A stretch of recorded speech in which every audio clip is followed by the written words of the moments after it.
मैं 9th में थी, संस्कृत थी, तो संस्कृत में हमने ये सीखी थी, ये संधियाँ, व्यंजन संधि। तब से मुझे इतनी अच्छी लगती थी, इसको सीखना इतना अच्छा लगता, जैसे मैथमेटिक्स में इतना इंटरेस्ट आता है, बिल्कुल ऐसा ही इसमें इंटरेस्ट आता था। तो मुझे, क्योंकि मुझे बहुत पसंद थी संधि को हल करना, संधि विच्छेद करना, संधि करना, तो इसलिए मुझे लगता है, इसीलिए मैं भी आपको अपने अनुभव से कह रही हूँ कि जब हम इसको सॉल्व करने लगते हैं ना, तब बहुत आनंद आता है। इस तो बच्चों, आज मैं नियम 3 पर बात करने वाली हूँ, जो हम 2 दिन से व्यंजन संधि पर बात कर रहे हैं। व्यंजन संधि का नियम 1 सीख चुके हैं, नियम 2 सीख चुके हैं, और आज हम सीखेंगे नियम 3 यानी नियम 3 में क्या कहा है। आइए देखते हैं। अरुणा कालिया के साथ अरुणा कालिया की क्लास में आपका स्वागत है। और यदि आपने सब्सक्राइब नहीं किया तो प्लीज सब्सक्राइब कर दो जल्दी से, बेल आइकन पर जरूर जाए, ऑल को टच करें ताकि अपने लिए सभी नोटिफिकेशंस फिक्स कर ले, बुक कर ले। और अगर आपको अच्छा लगे वीडियो तो लास्ट में लाइक या डिसलाइक भी कर देना, लेकिन वीडियो पूरा देखना और मुझे लास्ट में कमेंट में जरूर लिखना। तो आज हम लाए हैं व्यंजन संधि में नियम 3, ठीक है। नियम 3 में ये बताया है कि ता संबंधी, ता से रिलेटेड सारी बातें हैं। वो क्या है? पहले है कि यदि ता के बाद च या छ हो, यदि ता के बाद च या छ हो तो ता को च हो जाता है, तो ता को च हो जाता है। जैसे शरत चंद्र, अब यहाँ पर ता आया है, ता के बाद च आया है, यहाँ था ना ता के बाद च या छ हो तो ता को च हो जाता है। यहाँ पे च आया है तो इसलिए ता को च हो गया, यानी कि शरत चंद्र हो गया। शरत चंद्र, शरत त नहीं, शरत चंद्र हो जाएगा अगर हम शरत चंद्र इकट्ठा लिखेंगे तब। ऐसी दूसरा उदाहरण देखो, जगत छाया, तो जगत छाया यहाँ पे छ आया है तभी ता को च हो गया, तो जगत छाया शब्द बन गया। इसी तरह से सचित है तो सत का भी च हो गया तो सचित ये शब्द बन गया।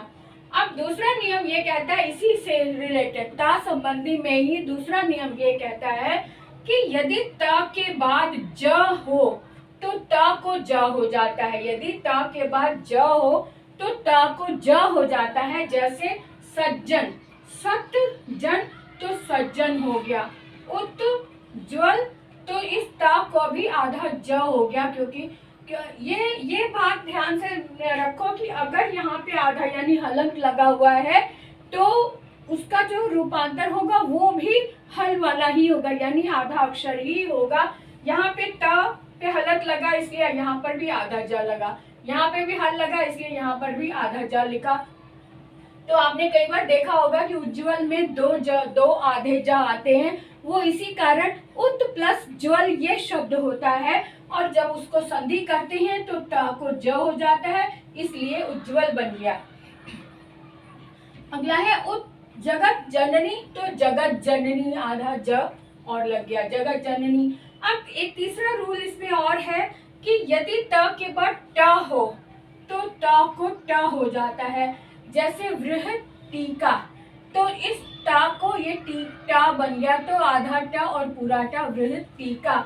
इसको ऐसे भी लिख सकते हैं या टा के नीचे टा ऐसे भी लिख सकते हैं, तो जैसा भी आपको ठीक लगे, वृहत टीका बन गया। इस तरह से हमने ये 3 नियम देख लिए, 3 प्रकार की बातें हमने देख ली कि ता से संबंधित अगर संधि करनी हो तो किस तरह से की जाती है। अभी इसके और भी बहुत सारे नियम हैं जो अभी हम आगे भी बात करेंगे, और नियम है जो ता से संबंधित है, तो ता से संबंधित हम और नियम देखेंगे। अभी तक हमने 3 नियम देखेंगे, अब ता से संबंधित ही 4, 5, 6 और इसके भी आगे 2-3 और हैं, वो सभी आज देखेंगे। इसमें बताया है कि यदि ता के बाद ड हो तो ता को ड हो जाता है। जैसे उत्डयन है तो उड्डयन हो जाएगा, उत्डयन है तो ता को ड हो गया, तो यहाँ पे भी आधा ता है तो आधा ड हो गया, तो इसलिए ड में हल लगा है, उड्डयन हो गया, है ना। इसी तरह से यदि ता के बाद ला हो, यदि ता के बाद ला हो तो ता को ला हो जाता है। ये थोड़े थोड़े से नियम है, जब हम इसको हल करने लगते हैं तो वो हैबिचुअल हो जाते हैं, हमें आदत पड़ जाती है उसको हल करने की। तो इसलिए इसके लिए परेशान मत हो। जब हम उदाहरण देखते हैं ना तो बहुत ही आसानी से उसे हम समझ लेते हैं। तो अभी आप इतना देखो कि ता के बाद ला आया है तो ता को ला हो जाएगा। जैसे तत्लीन तो तल्लीन, इस ता को आधा ला हो गया तो तल्लीन हो गया। ऐसे इसी तरह से आगे देखो, ता के बाद श हो तो ता को च हो जाता है और जो श है उसका छ हो जाता है। इसी तरह ध्यान से देखो, जब ता के बाद श हो तो तब ता का च हो जाता है और जो श पहले से निहित होता है उस श को छ हो जाता है। तो उदाहरण देख लेते हैं, उत्श्वास। तो इस ता का तो हो गया च और इस श का हो गया छ, तो कैसे लिखेंगे? उच्छ्वास। उच्छ्वास ये आ जाएगा। यहाँ पर भी आधा, ये क्योंकि श आधा है इसलिए छ भी आधा हो जाएगा, उच्छ्वास। ठीक है। ऐसे आगे एक और देख लो, तत् शिवम लिखा है तो इस ता का च हो गया और इस श का छ हो गया तो तत् शिवम हो गया। ठीक है ना। तो इस तरह से हम इसका अभ्यास कर सकते हैं कि जिस सिर्फ ता से रिलेटेड भी शब्द होते हैं और उसको हम कैसे दूसरे व्यंजन में बदलते हैं। ये अभ्यास के जितना आप अभ्यास करेंगे उतना ही हम इसकी गहराई में चलते चले जाएंगे, गहराई इसकी समझ में आती चली जाएगी। एक बार में समझ में नहीं आता, जितना अभ्यास करेंगे हम, जितनी प्रैक्टिस करेंगे, जो उदाहरण है उदाहरण आप ले लेकर बार बार इसका अभ्यास करें। और मैं आपको अपना एक्सपीरियंस भी बता दूं, मैं 9th में थी, संस्कृत थी, तो संस्कृत में हमने ये सीखी थी, ये संधियाँ, व्यंजन संधि।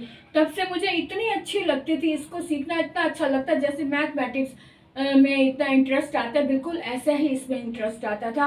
तो मुझे, क्योंकि मुझे बहुत पसंद थी संधि को हल करना, संधि विच्छेद करना, संधि करना, तो इसलिए मुझे लगता है, इसीलिए मैं भी आपको अपने अनुभव से कह रही हूँ कि जब हम इसको सॉल्व करने लगते हैं ना तब बहुत आनंद आता है। इसलिए इसके जो डेफिनेशन को देखकर मत घबराओ, इसके हल को देखकर जब आप कॉपी पेन लेकर बैठेंगे ना तब आपको बहुत ही अच्छा लगेगा और आप कभी भी इससे बोर नहीं होंगे। इतना अच्छा, इतना आनंद आता है। जैसे कि आप मैथमेटिक्स करते हैं ना, बहुत मन लगता है, इसी तरह से संधियों में भी बहुत मन लगता है। तो इसके जो नियम थोड़े से रह गए हैं वो भी आगे देख लेते हैं। छठा नियम है इसका ता से संबंधित। यदि ता के बाद ह हो तो ता को द बन जाता है और ह का ध बन जाता है। यदि ता के बाद ह हो तो ता का द बन जाता है और ह का ध बन जाता है। तो उदाहरण देख लेते हैं कैसे। जैसे है उत प्लस हार, है ना, उत्हार। तो इस ता को हमने द में बदल दिया और इस हा को हमने ध में बदल दिया, तो शब्द क्या बना? उद्धार। क्या शब्द बना? उद्धार। अब आगे एक और उदाहरण देख लेते हैं। उत प्लस हरण, तो ता का द बन गया और ह का ध बन गया, तो इसका जो शब्द बना वो बना उद्धरण।